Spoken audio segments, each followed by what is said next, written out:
एक हमला, एक सांसद और पूरी बीजेपी की चूल्हे हिल गई। क्यों? क्योंकि इस बार खेल पलट गया है। जमीर कांप तो जाता है, आप कुछ भी कहें, वो हो गुनाह से पहले कि हो गुनाह के बाद। जो सोचते थे सत्ता से सब कुछ मिलेगा, भूल गए कि जनता भी देती है जवाब। नमस्कार, मैं हूं सुशील गिरीश। सच की बात होगी, सीधी बात होगी, क्योंकि ये है 7 टीवी और आप देख रहे हैं रायगिरी सुशील गिरीश के साथ। पश्चिम बंगाल, दिन दहाड़े सड़क पर एक सांसद पर हमला होता है। वो सांसद जो चुनाव के बाद हिंसा का शिकार हुए लोगों से मिलने गया था और जिस पार्टी की सरकार है वहां उसके मंत्री कह रहे हैं हीरो बनने की क्या जरूरत थी, घर पर रहते। ये सिर्फ एक हमले की खबर नहीं है, ये उस पूरी व्यवस्था का आईना है जो कहती है बदला नहीं, बदलाव लाएंगे और करती है बिल्कुल उल्टा। आज रायगिरी में हम ये परखेंगे क्या नरेंद्र मोदी और अमित शाह ने खुद बीजेपी के लिए उल्टी गिनती शुरू कर दी है। बंगाल की जीत कैसे बन सकती है बड़ी हार की पटकथा। राजनीति में जीत हमेशा जीत नहीं होती और हार हमेशा हार नहीं होती। पश्चिम बंगाल में बीजेपी की बड़ी जीत आज उसी पार्टी के लिए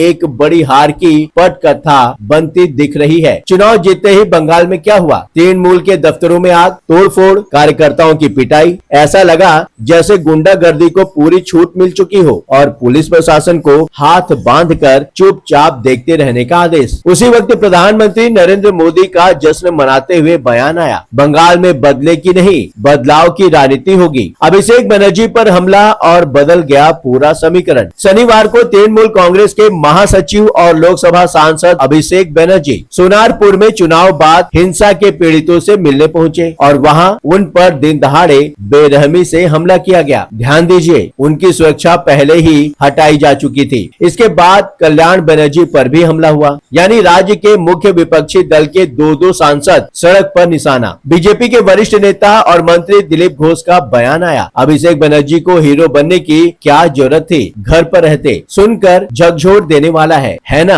एक सत्ताधारी पार्टी का मंत्री भीड़ की हिंसा को जायज ठहरा रहा है। पहले निंदा करो फिर तर्क दो, ये तो जनता की नाराजगी है। लेकिन सवाल ये है, क्या नाराजगी में भी किसी कानून को हाथ में लेने की इजाजत होनी चाहिए? इस हमले ने वो कर दिखाया जो महीनों की बैठक नहीं कर पाई। विपक्ष एकजुट हो गया। राहुल गांधी ने खुद ममता बनर्जी को फोन किया, कहा अभिषेक का इलाज हैदराबाद या कहीं भी करवाने की व्यवस्था हम करेंगे। ये बात खुद ममता बनर्जी ने मीडिया को बताई। समाजवादी पार्टी, राजद, शिवसेना, राकपा, आम आदमी पार्टी, इंडिया गठबंधन के तमाम दल एक सुर में बीजेपी की निंदा कर रहे हैं। 2023 में पटना में 16 विपक्षी दल एक साथ बैठे थे। उस एकता ने 2024 में बीजेपी को महज 240 सीटों पर समेट दिया। विधानसभा चुनाव में थोड़ी दूरी दिखी तो बीजेपी और उसके समर्थक मीडिया ने कहा इंडिया गठबंधन टूट गया, लेकिन ये उनकी खुशफहमी से ज्यादा कुछ नहीं था। बंगाल की घटनाओं ने विपक्ष को नई धार दे दी है और 2026 में उत्तर प्रदेश, पंजाब जैसे बड़े राज्यों के चुनाव से पहले ये एकता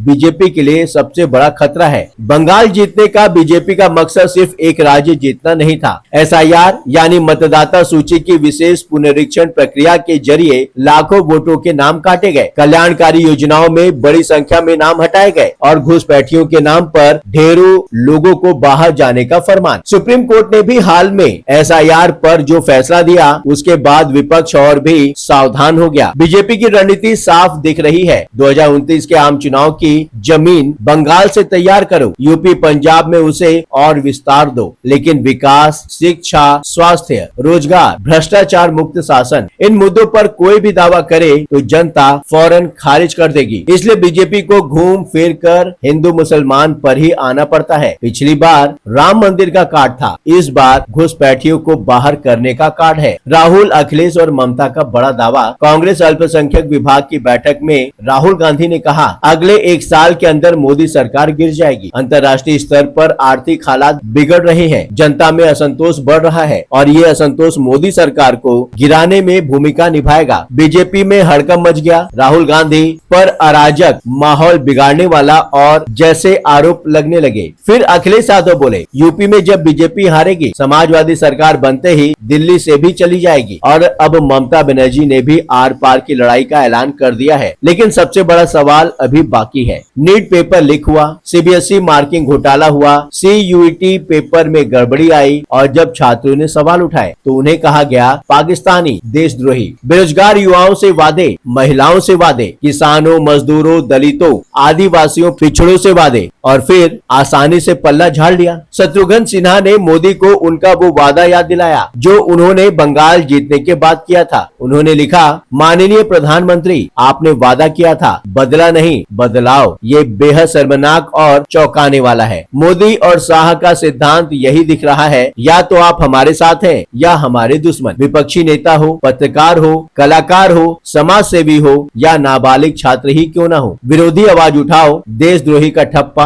आपके लिए तैयार है। लोकतंत्र में सबसे खतरनाक वो वक्त होता है जब सत्ता को लगने लगे कि वो जो चाहे कर सकती है, जब विरोध की आवाज को दुश्मनी समझा जाने लगे, जब सड़क पर सांसद पर हमला हो और मंत्री कहे घर पर रहते तो अच्छा होता। सवाल सिर्फ एक हमले का नहीं, सवाल उस सोच का है जो हर असहमति को देशद्रोह बना देती है, जो हर सवाल को दुश्मनी में बदल देती है। जनता देख रही है, जनता समझ रही है और जनता जवाब देती है। और जनता जब जवाब देती है तो इतिहास बदल जाता है। जब तक सच सामने ना आए, रायगिरी अधूरी है। मैं हूं सुशील गिरीश, आप देख रहे थे रायगिरी सिर्फ 7 टीवी पर। नमस्कार।